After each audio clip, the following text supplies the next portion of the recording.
Chika Update. Comedian Joey Paras, pumanaw na, pamilya nananawagan ng tulong. Sumakabilang buhay na ang komedyante, former Sunday Pinasaya star at bida sa pelikulang Becky Kang na si Joey Paras, 45.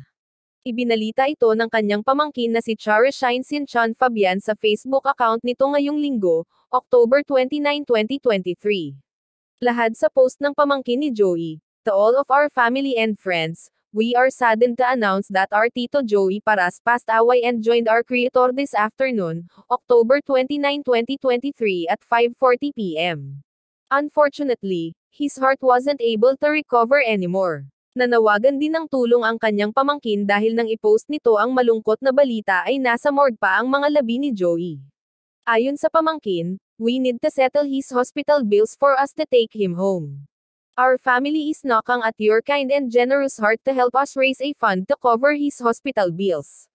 Nagtapos sa University of Santo Tomas ng kursong Mass Communication, produkto si Joey ng Tanghalang Pilipino at naging bahagi ng musical version ng Shasha Zaturna noong 2006 bago pumasok sa showbiz.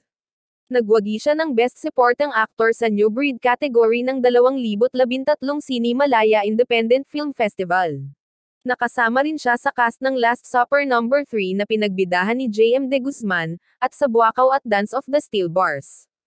Bahagi rin siya ng Mamzilas na pinagbidahan nina Maricel Soriano at Eugene Domingo. Naging bida naman siya sa pelikulang Becky Kang sa direksyon ni Wende Ramas. Noong July 2018 ay sumailalim si Joey sa heart surgery. Tinamaan din siya ng COVID-19 noong 2020 at na-confine sa ospital. Noong panahong iyon ay nanawagan siya sa social media dahil kailangan niya ng 750,000 Philippine pesos para sa kanyang angioplasty operation. Ayon sa FB post ng pamangkin ni Joey, magbibigay ang pamilya ng update kung saan ang wake kapag nasettle na nila ang mga obligasyon sa ospital.